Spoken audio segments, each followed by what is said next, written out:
President William Ruto had ordered that I be dealt with once and for all. And since the goons sponsored by the state on several units and the regular police were deployed, this killer squad have been carrying out extrajudicial killings and abductions.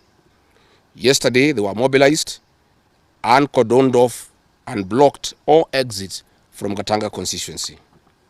This squad was armed to the teeth and hooded and with masks to conceal their identity because of the heinous acts they wanted to commit on us.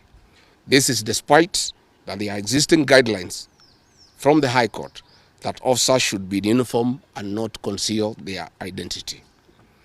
At about 2:30 p.m., we received further intelligence from the deployed patriotic officers who are not in agreement with the information that they had clear instructions to plant arms and weapons in our convoy to provide evidence to arrest us and get evidence that they could charge us with in court. After about 30 minutes, the killer squad was joined by their counterparts who are highly trained in the use of biological weapons. Their instructions were to poison me through inhaled chemicals that would paralyze my brain within 3 months. This was the intent and the purpose of the whole operation. My team and I sought alternative routes as guided by the deployed security personnel, majority of whom are our supporters and opposed to what is going on. We have credible information that President Ruto has directed that my private security personnel be disarmed and be targeted for withdrawal of their licenses so that they can leave me vulnerable to allow room for goons to attack and possibly eliminate me. President William Ruto has expressed ungovernable anger that the state-sponsored goons are being overpowered by my private security personnel who are licensed gun holders. President Ruto is furious that the people of Kenya have not forgotten about the Kiambaa church massacre, where children and women were tortured in the 2007 and /8 post-election violence, and is unhappy that I keep on reminding the people of Kenya of the heinous act. I want to say that although Kenyans forgive each other, they cannot forget this, and there is nothing the president can do about it. The president was also utterly livid that I exposed his grabbing of 5-acre piece of land inside Gong Forest, where he intends to put a private hotel. About my statement on post-election violence, this was a precautionary statement and not incitement. It is based on historical facts and past electoral experiences of 1992, 1997 and 2007 controversial elections, that we must have a free and fair election in 2027. It is my civic duty as a leader to remind IEBC, all agencies and institutions charged with election management, that they must deliver free, fair, verifiable and credible election.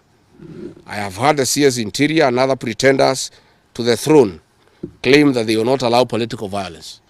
I urge them to walk the talk. Since November 2024, political violence of great magnitude has been meted on me, my family and my supporters. Not a single case has been prosecuted. For instance, on 28th November 2024, at a solemn funeral service in Limuru, Kiambu County, I was attacked by organized criminal gangs and a police escort.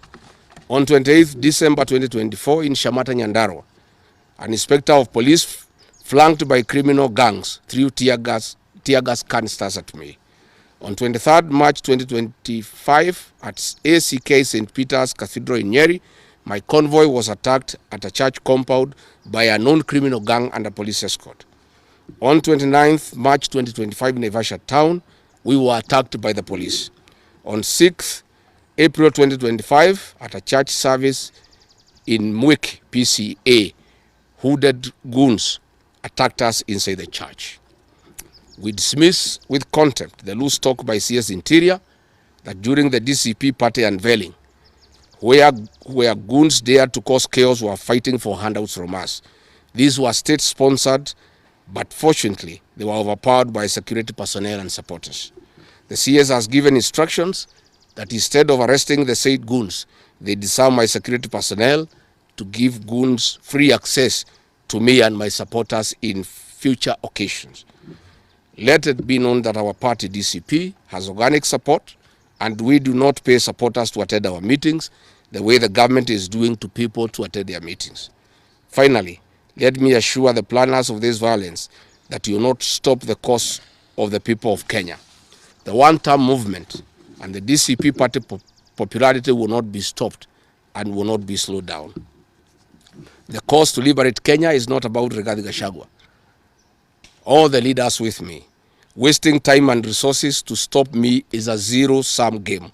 The people of the Republic of Kenya have said that lies must stop, roads must be built, corruption must stop, abductions and extrajudicial killings must stop, education and health systems must work.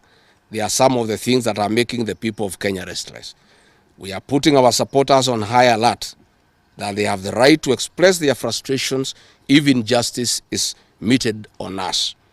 My supporters and I will not be cowed or intimidated by the use of the criminal justice system to manage politics. The drama of waylaying us on roads should be stopped. If the government knows that I've committed a crime known under the laws of Kenya and identified in the penal code, they know all my homes. And I'm here. They know my Wamanyoro home. They don't need to waylay me on the road. Let them just come here, and if we have committed a crime, they can come and arrest me and take whatever action that they want to take. That is the end of the statement. Iko swali? Yes. Yes. Have you been summoned by maybe any investigative agency? There are concerns that maybe you've snapped some. I have not been summoned by anybody, and I'm waiting if there is any summon. What happened is that they wanted to plant weapons in my convoy, and they wanted to use chemicals so that they can paralyze our brain the way they did to Kenneth Matiba. And that is why we had to take an escape, an alternative route to get here. I would have wished they came here instead of wailing us on the road and using those dreaded criminals who are responsible for abductions and extrajudicial killings. And that squad works under the Director General of the National Intelligence Service. It's 101 officers who are recruited from the administration police, and they have been given special training by the National Intelligence Service, and they are responsible for the abductions and extrajudicial killings. And that is the squad that had been planned yesterday and mobilized so that they can incapacitate me and my people. Yes.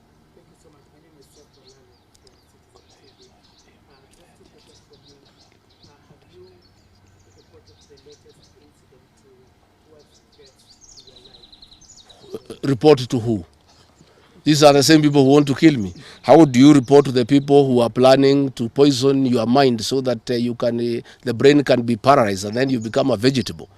I cannot report. And I wrote to the Inspector General of Police and the Director of Criminal Investigations. Instead of answering the issues I had raised, told me to report to the next police station.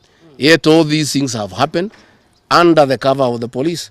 So it is useless to go and report to the police. That is why I'm talking to the people of Kenya, so that if anything happens to me, President William Ruto must be held accountable. And I want to say, when they hounded me out of office, I pleaded with my supporters to stay calm and express their displeasure by singing. That is no longer going to be the case. And my supporters have blamed me for not allowing them to stand up to intimidation and the wrong things that are being done against their leaders. Therefore, our supporters are on high alert, and they will be part of the leadership and ourselves who will be resisting impunity and intimidation by William Ruto and the government. Oh, yes. You've been on record in church in Gachagua yesterday saying you were misquoted. But in that particular show, you also had stating that should the elections be rigged in 2027, then it's going to be worse than how it was. I didn't say I was misquoted. I said the interpretation is wrong. people are not interpreting what I said correctly. Mine is a cautionary statement. And history is very important. During the finance bill of 2024, I did caution President William Ruto and the cabinet that it will bring problems because I listened to the people of Kenya.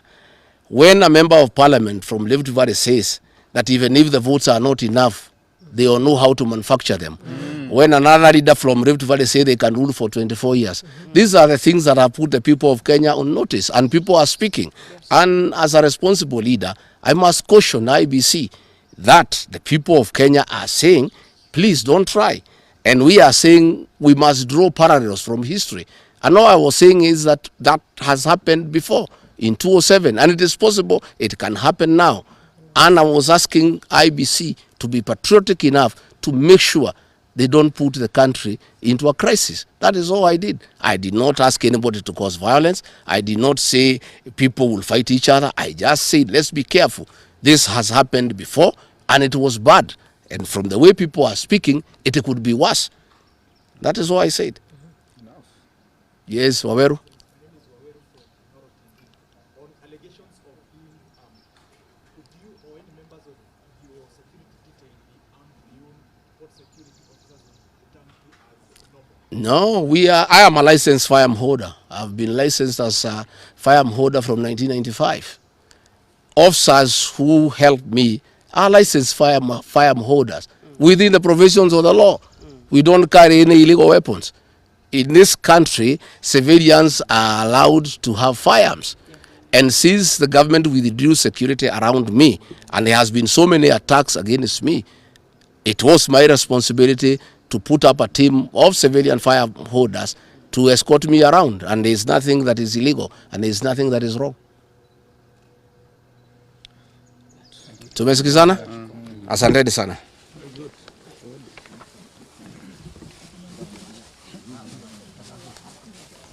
Karungo.